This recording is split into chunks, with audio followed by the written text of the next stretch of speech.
Tôi xin được một suy gẫm với bạn. Có 2 con trai, người em nói với cha rằng: thưa cha, xin chia cho tôi phần của mà tôi sẽ được. Vì cha liền chia của mình cho 2 con. Cách ít ngày, người em tóm thâu hết đi phương xa, ở đó ăn chơi hoang đàn, dư sạch gia tài mình. Khi đã xài hết của rồi, trong xứ xảy có cơn đói lớn, nó mới bị nghèo thiếu, bèn đi làm mướn cho một người bổn xứ. Thì họ sai ra đồng chăn heo.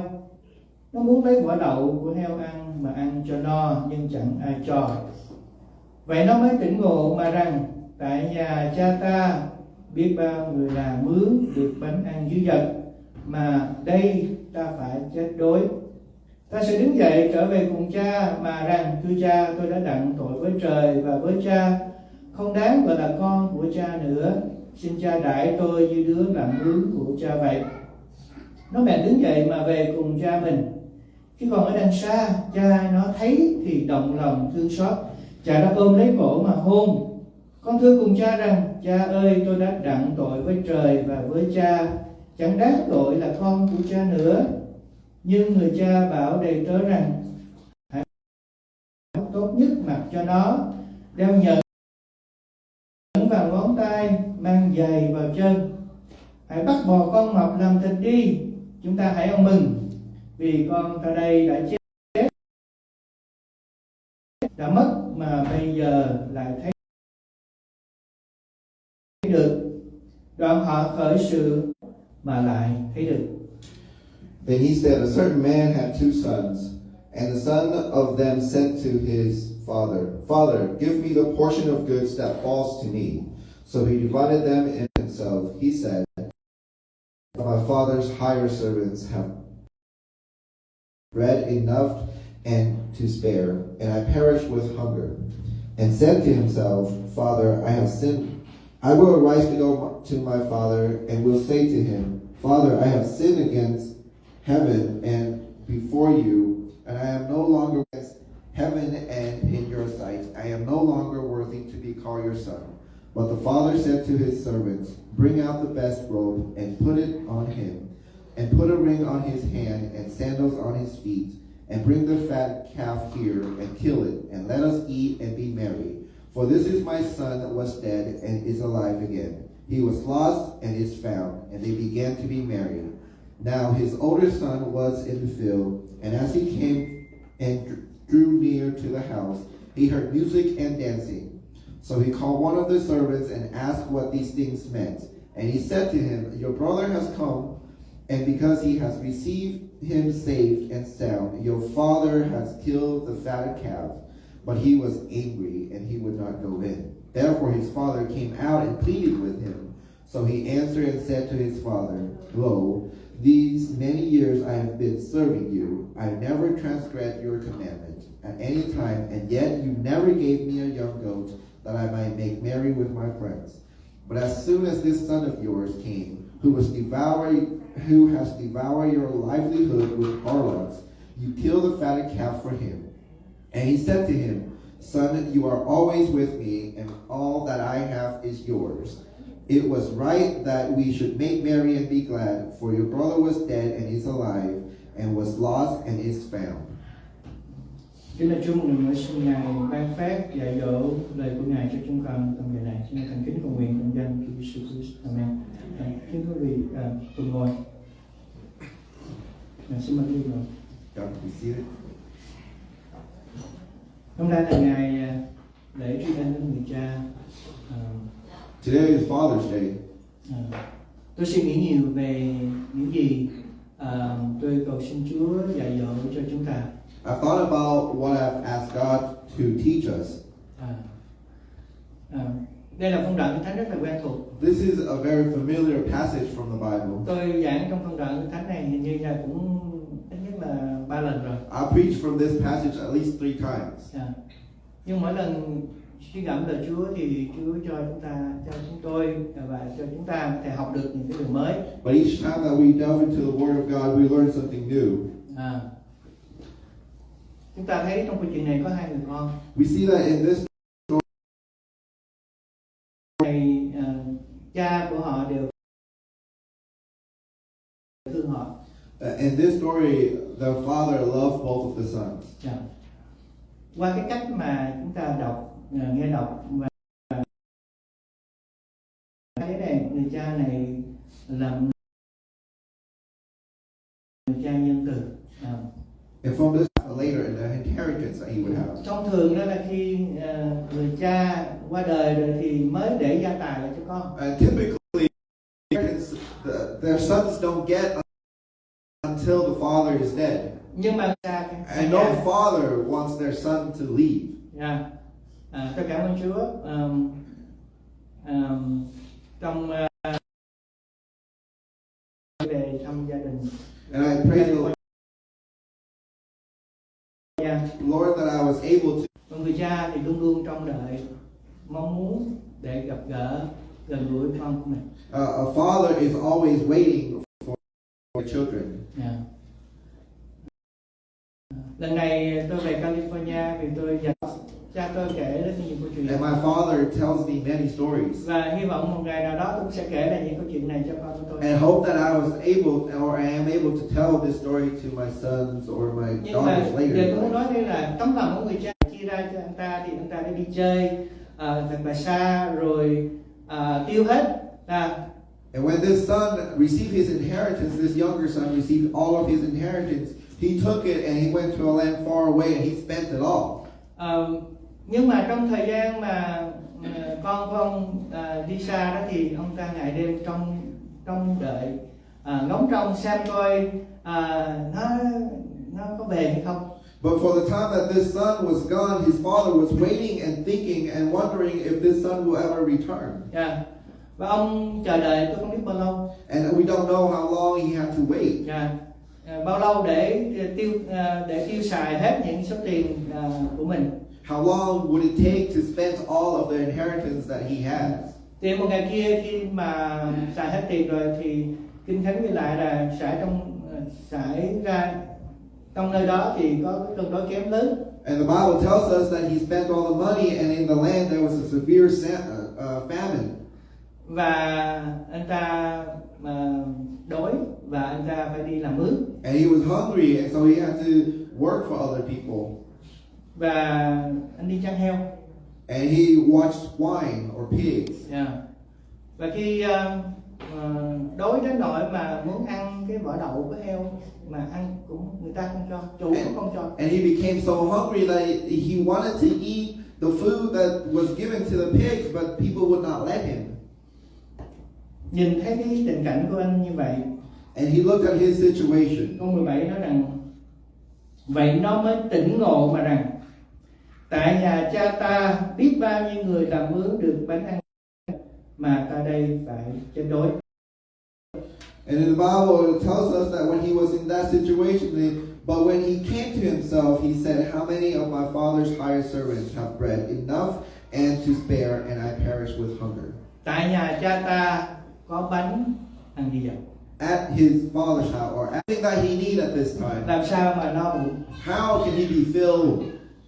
Cái cám heo hay là vỏ đậu heo, đồ ăn của heo mà anh cũng còn chê mà, anh không chê mà, cũng chỉ là có gì ăn cũng được. Even the pig's food he wanted to eat, so at this point he'll eat anything.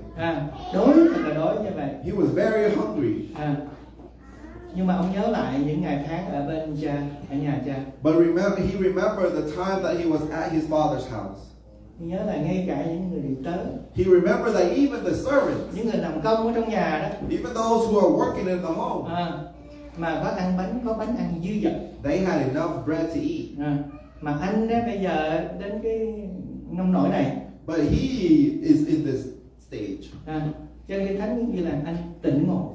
And the Bible says he awakens, he arises. Ông nhớ lại nhà. He remembers about his nhớ lại cuộc father's sống house ở trong nhà của cha. and the life that he had at his father's house. Nhớ lại cái tình cảm của cha. And he remembered about how his father treated him. Nhưng mà anh vẫn còn lo. But he was worried. Anh còn sợ. He was scared. Tại vì khi anh ra đi như vậy đó. Because when he left in that way, anh biết người cha buồn. He knows that his father was sad. Anh không dám về. He didn't want to come home. He was afraid to come home. Nhưng mà bây giờ đói quá rồi. But he is too hungry at this point. có xấu hổ gì đi nữa, nhưng mà đói quá. It doesn't matter how ashamed he is, he's too hungry. Quyết định đi về. He decided to come home.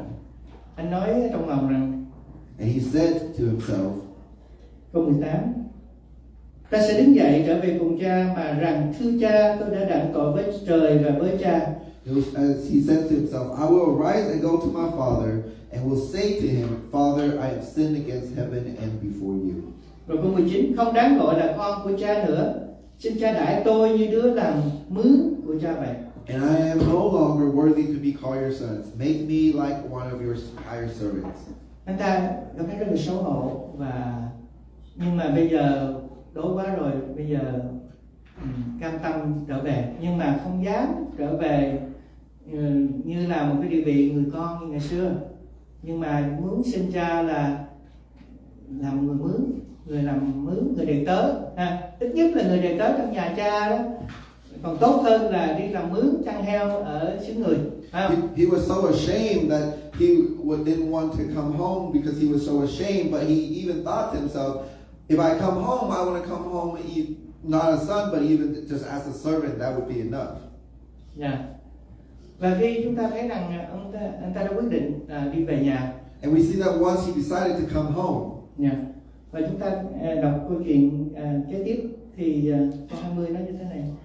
Nó bèn đứng dậy và về cùng cha mình. And in verse 20 the Bible says, and he rose and came to his father. Thưa bạn chị em, có lẽ chúng ta không giống như cái người con trai cậu út này. Maybe we are not like this young prodigal son. Chúng ta không có phung phí của cải như là ăn chơi và phung phí tiền như là người con trai út này. Maybe we didn't waste our money like this son. Nhưng mà có nhiều lúc ấy, chúng ta sai cách Chúa. But there are many times when we are far from God. Vì lý do nào đó. For whatever reason. Kinh Thánh cho chúng ta biết rằng chúng ta là những người đã được tạo nên, dựng nên giống như Đức Chúa Trời.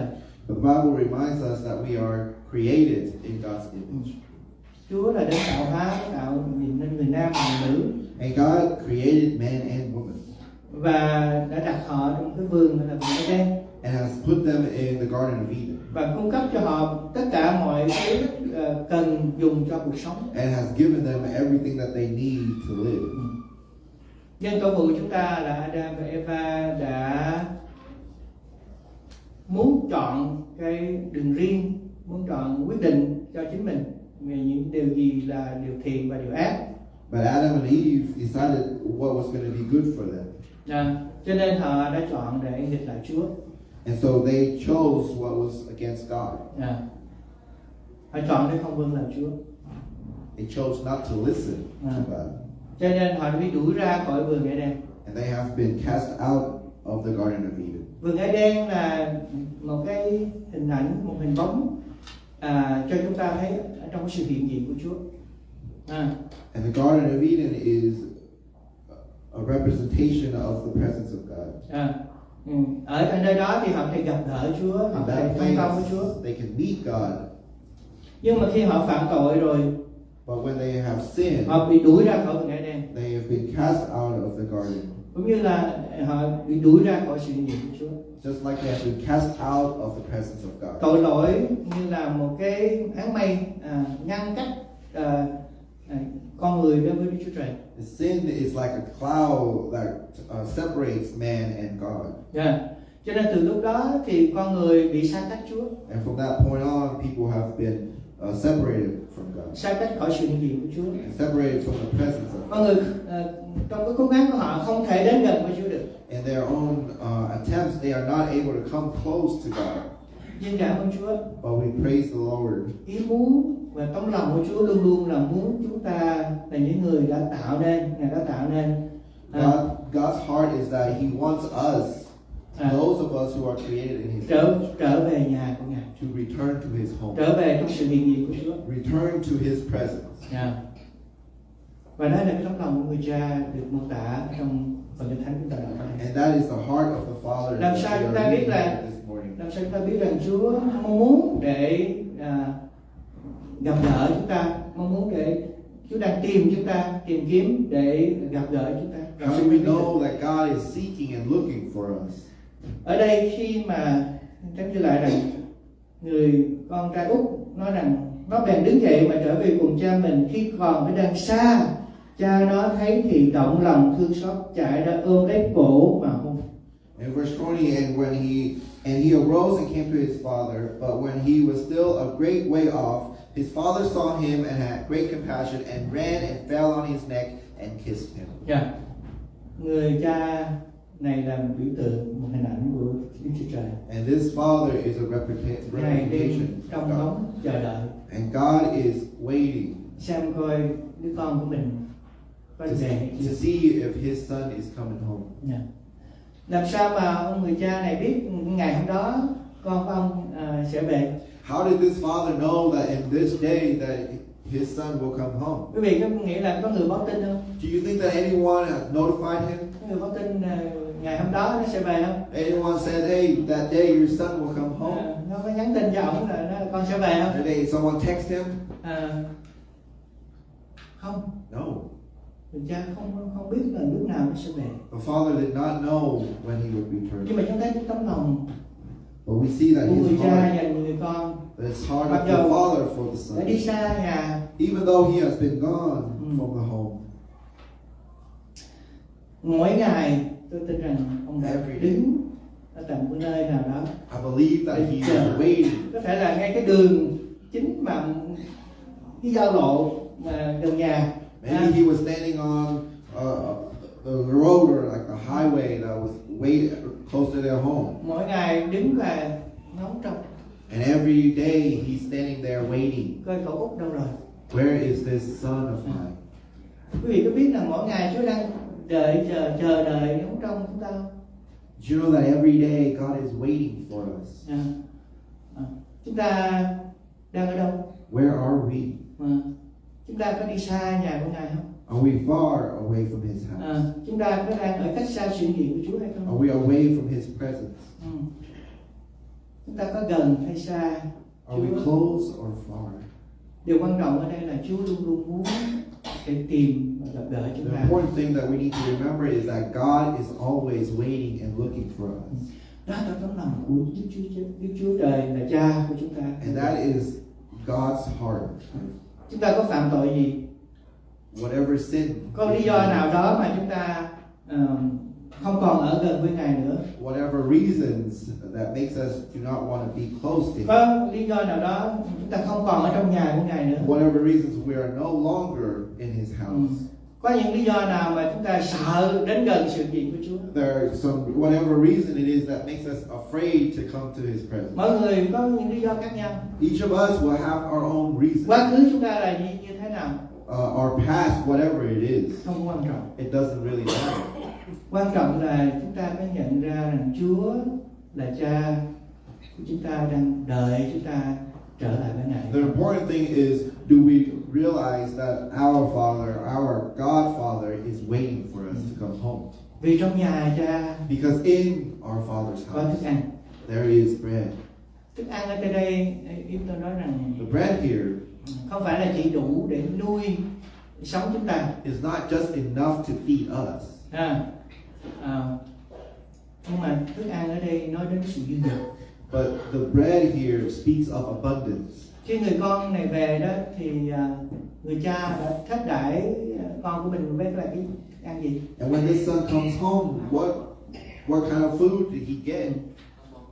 Phải thức ăn thừa không? Is it the bread that's left over? Thức ăn của đầy tớ không? Is it the food of the servants? Không. No. Con bò mập. It's a fatted calf. Không phải là chỉ con bò. It's not just a calf or a cow. Con bò mập nghĩa là sao? But it's fat. Thông thường đó. What does that mean that it's fat? Trong cái đàn khi người ta chăn nuôi đó, thì có những cái con mà người ta để dành. Giống như người Việt Nam chúng ta thì như là gần dịp Tết chúng ta để dành những cái con tốt nhất, con lớn nhất hay là đặc biệt nhất, phải không? Để rồi chúng ta sẽ ăn tiệc, ăn Tết với lại những những con vật mà chúng ta đã nuôi hay là mua về, nghĩa là để dành cho cái việc là mình ăn mừng, phải không? So for the people who farmed back in the day, they saved the best animal for a special occasion, like a holiday or a celebration. That they saved certain animals because not every animal is going to be fat. Yeah. Con bò này là con bò để dành cho bữa tiệc. This cow or this calf was specially waited for a special celebration. Như bữa nay chúng ta sẽ cũng ăn heo quay, phải không? Just like today, we're going to eat some really good food. Đây là một cái hình ảnh cho chúng ta thấy rằng khi chúng ta trở lại với nhà cha, trở lại với Chúa, This is an image to show us that when we return to God's house, Chúa đối đãi chúng ta như là con của Ngài. He treats us like His children. Chúa không có bảo cái cậu út này bây giờ con ở ngoài cái shed, ở ngoài gara, chưa cho vô nhà, không có. He doesn't tell this son to stay in a small house or a shed or in the garage. Nhưng mà đây là chúng ta thấy rằng vì sự thương xót của Chúa và sự trông đợi Chúa, và chúng ta thấy rằng Chúa đã mở tiệc, người cha này đã mở tiệc để ăn mừng khi một người tội nhân trở về. And we see here that this father was celebrating to have his son come home. That is the heart of God. Cái điều kiện duy nhất The only để nhận được condition to receive this, những cái thức ăn, những cái sự ban cho dư dật này là gì? to receive these abundance. Người con cậu út á, khi mà trước khi về thì suy nghĩ trong lòng rằng bây giờ mình về mình làm mướn, có mỗi ngày ăn 3 bữa là đủ rồi. And this son thought to himself, you know, if I return home, if I just get to eat 3 times a day, that will be enough. Và nói trong lòng rằng con có tội với trời và với cha. And he will say to himself that he has sinned against his father Sẽ nói với cha như vậy. and with God. And he will say that to his father as well. Và khi anh ta về thì But when he returned home, anh ta đã nói như thế này, câu 21: Con thưa cùng cha rằng, cha ơi, tôi đã đặng tội với trời và với cha, chẳng còn đáng gọi là con của cha nữa. and the son said to him, Father, I have sinned against heaven, and in your sight I am no longer worthy to be called your son. Cách duy nhất để nhận lấy tất cả những cái điều tốt lành, những cái thức ăn, những cái nhu cầu mà có được trong cuộc sống của người con này đó. And the only way for this son to be able to receive all the things that he needed, all the food that he wanted, là nhận cái tội của mình, and to acknowledge that he sinned, đến với cha cầu xin cho tha thứ, and came to his father and asked for forgiveness. Đó là điều kiện duy nhất. And that is the only condition. Người con trai này không phải về rồi người cha bắt đi làm ở ngoài đồng một thời gian rồi thấy nó thay đổi rồi, hay là nó có cái dấu hiệu là nó tốt rồi thì mới cho vào nhà hay là mới cho ăn, không phải như vậy. And this father doesn't come, or this son doesn't come home and have to do certain kind of work, and then his father has to kind of evaluate how he's doing and then say, yes, you can come stay in the house. It doesn't work like that. Khi mỗi chúng ta trở lại về với Chúa, trở về nhà cha của chúng ta, When each of us return home, chúng ta chỉ nói rằng, all we have to do is say, là cha, Dear God, con có tội. I have sinned. Con có tội trong lời nói, I have sinned again in my words, trong việc làm, in my work, trong suy nghĩ của con. in my thinking. Nhưng con đến để xin cha tha thứ cho con. But I have come and asked for forgiveness. Chỉ có cha mới có thể tha thứ cho con. Only the Father can forgive. Và cha đối đãi con như thế nào đó tùy ý cha. And you treat me however you want. Đó là lời cầu nguyện duy nhất mà Chúa muốn lắng nghe. And that is the prayer that God wants to hear from each of us. Chúa muốn nhìn thấy những người con, God wants to see the children that have walked away from Him, trở về với Ngài, to return home. Và khi chúng ta chọn để trở về Ngài, And when we choose to return home, không những là chúng ta sẽ nhận được đầy đủ sự chu cấp cho nhu cầu của mình. Not only will we receive enough, chúng ta gặp kế tiếp thì người cha đã làm gì? But we would keep reading. What did the father do? Nhưng người cha bảo đệ tớ rằng hãy mau lấy áo tốt nhất mặc cho nó, đeo nhẫn vào ngón tay, mang giày vào chân và bắt con bò mập làm thịt đi. But the father said to his servants, "Bring out the best robe and put it on him, and put a ring on his hand and sandals on his feet, and bring the fatted calf here and kill it, and let us eat and be merry."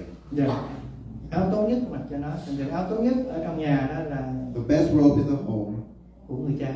it belongs to the father. Hãy lấy cái áo của ta đó Give mặc cho nó. my robe to him. Đeo lấy cái nhẫn á, The ring. đeo cho nó. Có thể nói là chính là nhẫn của ông. Maybe that is his ring. Rồi mang dép cho nó. And put sandals on Tại sao him. lại là mang dép? Why sandals? Thứ nhất đó là ảnh đi chăn heo mà. First of all, he's been with pigs. Đâu có dép mà mang. There's no sandals Và there. người đầy tớ ngày xưa thì một trong những cái dấu hiệu để biết là ai là người đầy tớ không có mang dép.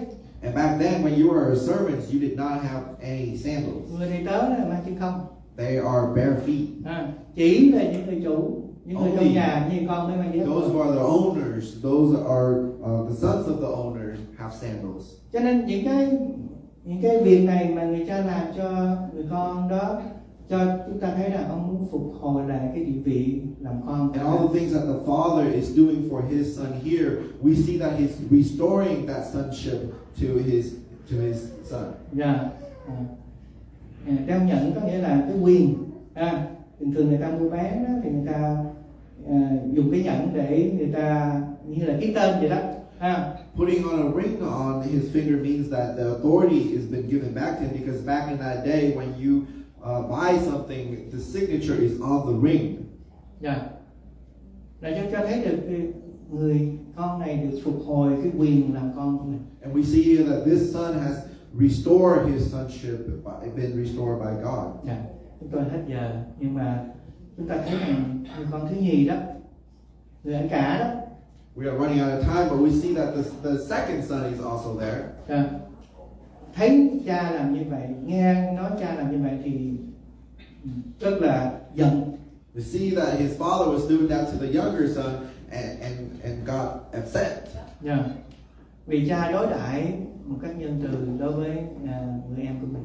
Because the father was being treated really nice to the younger son. Đôi lúc chúng ta ghen tị. And sometimes we get jealous. Cũng giống như là người anh cả này. Just like the older son. Thấy Chúa đối đãi tốt với những người khác. We see that God treat all the people so nice. Người khác nhiều khi họ không có tốt như chúng ta. And some people are not as good as we are. Không ở trong nhà thờ lâu hơn như Don't chúng ta. stay in the church for so long. Những người nghĩa là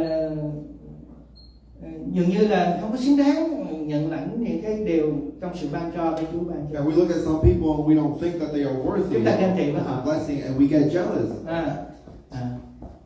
Nhưng mà Chúa nói với người con trai cả là như thế nào? And what did God say to the older son? Con ơi, câu số 31. Con ở cùng cha luôn, hết thảy của cha là của con. Son, you are always with me, and all that I have is yours. Phước hạnh của những người ở trong nhà của cha này. And the blessing for those who are in God's house. Tôi cảm ơn Chúa. Praise the Lord.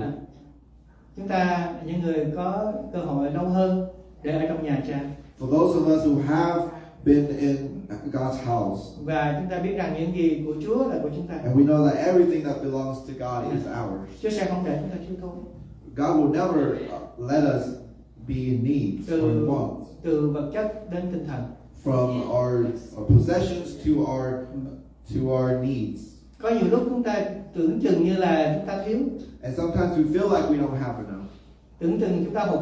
We feel like that we don't have anything. Nhưng mà cuối cùng là Chúa cũng ban cho. But in the end, God will always provide. Cuối cùng Chúa luôn luôn ban cho. God always provides. Chúng ta cảm thấy chúng ta thiếu thốn về cái gì? And whatever it is that we do not have enough of, Ngài có sẵn và có đầy đủ, Ngài có dư dật để cung cấp cho chúng ta. God has enough to give to us. Chúa Giêsu nói rằng trong nhà cha ta God có said, nhiều Jesus said, chỗ ở. in my Father's house there are many places. Ta đi sắm sẵn cho ngươi một chỗ. to live. Phải không? And I am going to prepare a place for you Trong nhà cha không thiếu. in my Father's house. Trong nhà cha có nhiều chỗ cho tất cả mọi người. In my Father's house, there's enough for everyone. Quý vị nghĩ là quý vị đang ở đâu trong cái hành trình đi đến gần với Chúa? Where do you think you are on your journey to God? Chúa đang chờ đợi. God is waiting for you. Chúa muốn gặp gỡ mọi chúng ta God wants to meet each and every one và of gặp us gỡ thường xuyên. and to meet us regularly. Và chúng tôi là dân sự của Chúa ở đây, con cái của Chúa tại đây cũng muốn gặp gỡ mỗi quý bạn chị em thường xuyên. Who are children of God here Để chúng wants ta- to see you regularly. Chúng ta cùng đến với nhau để So chúng that ta we can all come đến gặp Cha của chúng ta. to see our Father. Thì đó là điều đẹp của Chúa. And that is pleasing to God. Cho nên thưa quý bạn chị em, chúng ta tri ân các người cha ngày hôm nay. So today we commemorate the fathers. Nhưng chúng ta cũng tri ân Thiên Chúa là Cha của chúng ta. But God, our Father. Và tôi tin rằng điều đẹp lòng Chúa nhất, điều Chúa mong muốn nhất từ mỗi chúng ta. And I believe that what is pleasing to Him Đó là chúng ta đến với Ngài, is that we come to Him, gần gũi với Ngài, that we are close to Him, để chúng ta được ở trong nhà Cha that we can be in His house, và được ở trong nhà Cha lâu dài. and we can be in His house forever. Amen. Amen. Xin mời Vinh đứng dậy. Let us all stand. Kính lạy Chúa, con cảm ơn Chúa vì tình yêu của Ngài dành cho mỗi chúng con. Dear Father, we thank you for the love that you've given us. Có nhiều lúc chúng con sống cách xa nhà của Chúa, Sometimes we are far away from your house, nhưng mà Chúa luôn luôn muốn tìm kiếm và gặp gỡ chúng con. but you always look and seek for us. Có những lúc chúng con mặc dầu ở trong nhà của Ngài, And there are times that when we are in your house, nhưng mà chúng con chưa hiểu được trong lòng của Chúa. but we don't understand your heart, Nhưng Chúa vẫn yêu chúng con. and that you love us. Chúa vẫn muốn chúng con biết rằng Chúa muốn ban phước cho chúng con. That you always bless us. Những gì của Chúa là thuộc về của chúng con. That whatever is yours is ours. Chúa này chúng con biết mọi đã thật này để chúng con sống đẹp lòng Chúa. We thank you for the truth that you've given us this morning. Để chúng con không bao giờ sẽ đi nhà Cha. So that we will not be away from your house. Và nếu chúng con có xa cách thì chúng con sẽ luôn muốn trở về để tìm kiếm và gặp gỡ chính Ngài. And if we are far away, we will always come. Con cảm ơn Chúa. Pray this. Cầu nguyện trong danh Chúa Jesus Christ. In the name of Jesus Christ. Amen.